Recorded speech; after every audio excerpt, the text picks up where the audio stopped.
Good morning, this is Angela with Parker's Permaculture. Welcome back to Hausfrau Friday. This is a regular segment where every Friday-ish I talk about sustainable living and how it informs the way that I care for my home and my family and my community as well. I am obviously filming from my bed. I don't normally film videos here. However, I had a really busy morning. My car had a recall on it and I had to take it into the mechanic at like 7 something.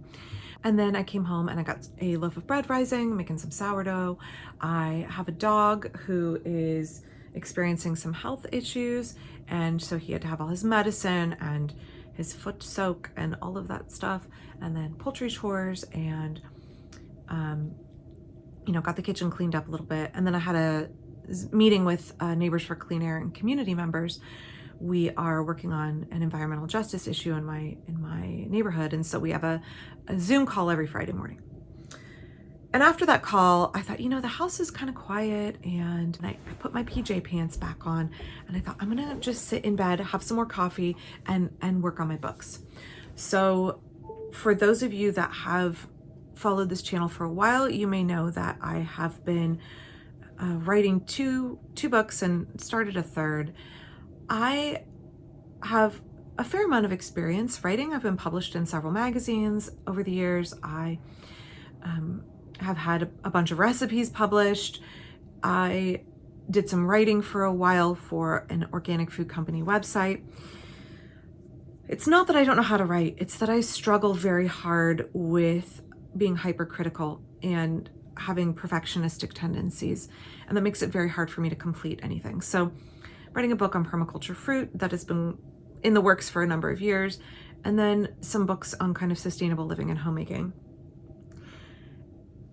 And I just find that I am constantly editing and re-editing and tweaking and taking out passages and adding more. And obviously I think that makes the books better, but I need to finish them and birth them out into the world so that other people can read and enjoy them and maybe find some value in them. I'm just so critical of my own work that I could edit forever. I could just continually edit and never finish. And so one of my goals is to actually overcome that. And once I'm 80% satisfied with a passage, I'm done and I move on and I don't come back to it until the final edit. And in that way, I'm hoping to finish this year, even if it won't be perfect. So maybe you all could help hold me accountable. Angela, are you done yet? Are you done yet? How's it going? In fact, I see comments sometimes like, Angela, how's that book going?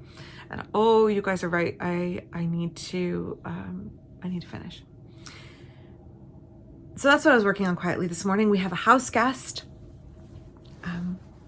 Martha is visiting us. Oh, she's like, lady, why'd you wake me up? I was snoozing happily.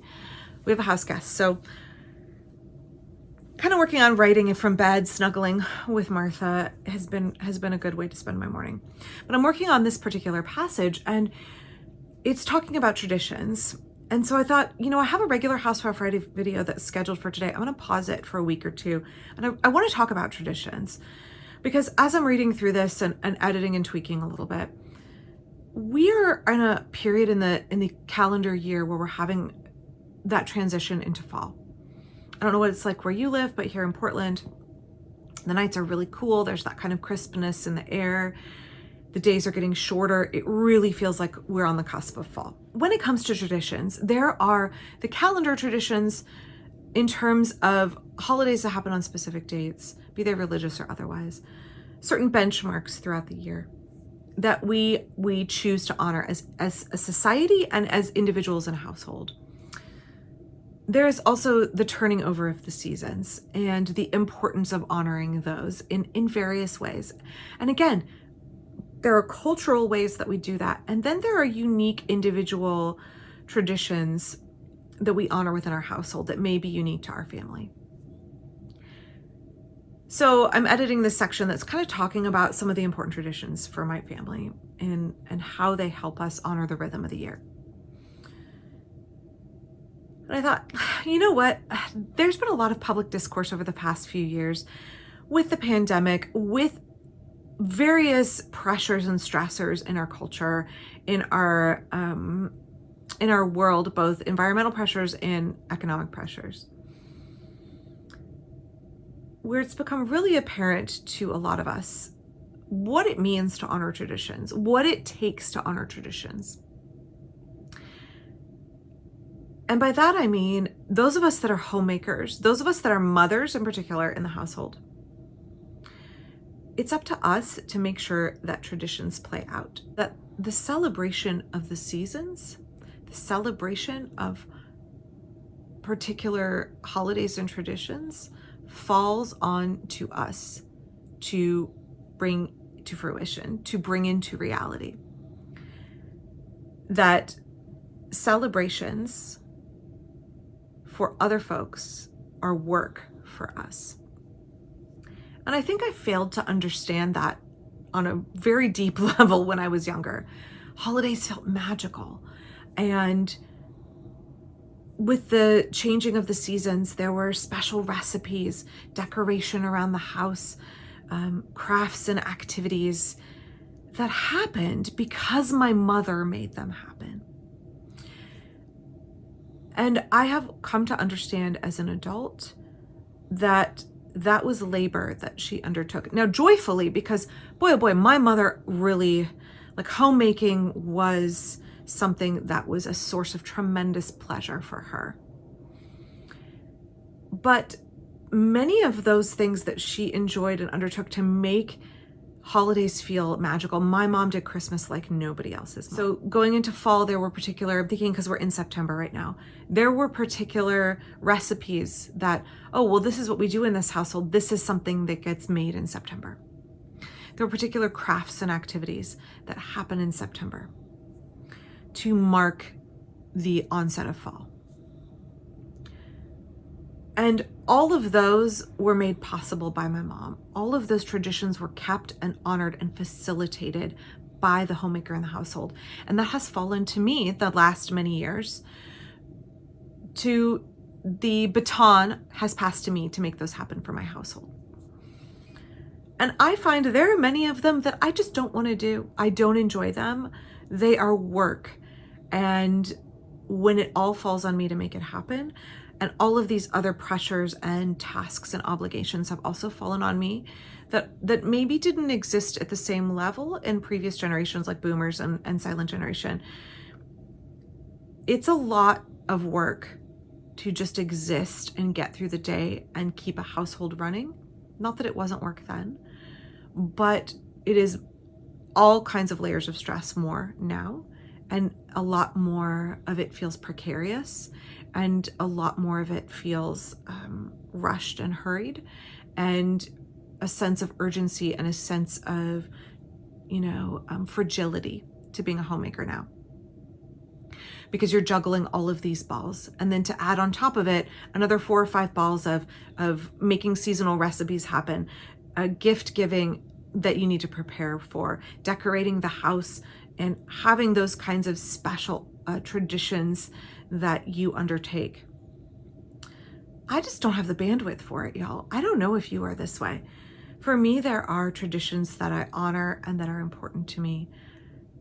And as I get older, those are less and less religious traditions and more cycles of the season traditions. But I am doing them on a much more scaled down and less grandiose version than my mother did. And if you are one of those people, whether you have engaged in that public discourse that's been happening, like, y'all, we are exhausted and we do not have the bandwidth or the budget to undertake the extreme tradition celebration that happens in Western culture. I don't just mean like a huge Christmas, add on to Christmas elf on a shelf, which is something we have never done. But it seems like every holiday, there is the kind of Instagram pressure to ramp up your holidays, to be perfectly photogenic, to have everything be a photo shoot, to have matching outfits, and to have crafts and activities and like beautiful spreads of lavish dishes that you photograph that are emblematic of the holiday that you are undertaking. Y'all, all that work falls onto the mother of the household, to the homemaker of the household. Whether she works outside the house, because she probably does, or not. And if we are looking at sustainable homemaking, that is absolutely not sustainable. Obviously, nothing about Instagram is sustainable. It's all performative in a way that adds on layers of pressure. But if we want to be sustainable in our homemaking, we have got to dial back our expectations of what it means to have traditions be honored within our homes. So I would just encourage you, if you're anything like me, what is it that you're doing to make it sustainable for you to honor traditions? What traditions are you just jettisoning completely so that you can make it possible to continue to run your home and exist in our culture? For us in the fall, in this month, I have scaled back a lot of things. When my kids were little and we were homeschooling, it was really important. In fact, if you go look at my Pinterest, I have a whole Pinterest board on September. I'll share it down below. Where I tried to include a lot of activities to imbue meaning into the month, into the run up to fall and to welcoming in fall. For me, I'm doing a lot of rethinking about what it means to be a homemaker and facilitate traditions for my household and how I do that in a way that is sustainable. I think it's important for us to remember that sustainability is not just in terms of our environmental practices and our impact, our carbon footprint, the way that we interface with the planet. Sustainability is also the way that we interface with ourselves. I just want to encourage you, as we're moving into this kind of barrage of fall holidays that kicks off with the autumnal equinox, and it just feels like is nonstop go, go, go, go, go all the way until Christmas. How can you make that sustainable for you? How can you make it so that your practice of homemaking is sustainable not only as much as you are able in terms of your impact on the planet, but your impact in your interface with yourself as well? For me, that's looking like, again, like I said earlier, just completely letting go of a number of holidays in the calendar year.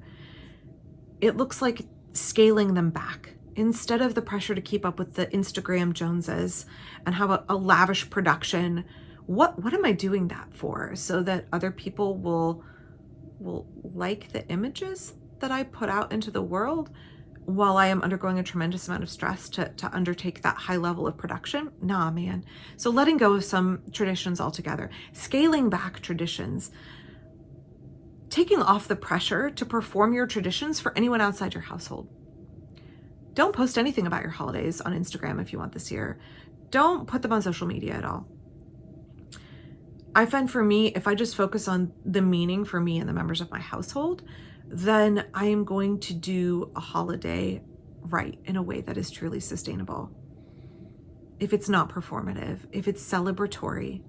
And the third thing I do, besides letting go, having a scaled back version, is I draw in members of my household to participate in the planning and execution of a holiday.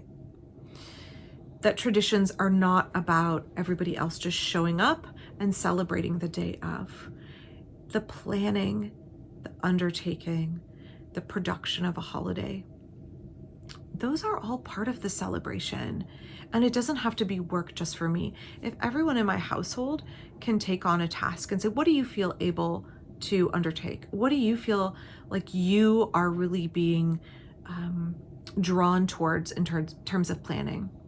For me, that's looked like my kids deciding they want to take on cooking certain dishes. Like, mom doesn't really have the bandwidth to put on this special holiday meal all by herself and do the decorating and arrange crafts and do whatever gift giving and then run all of the other things that have to do with running a household. It's too much.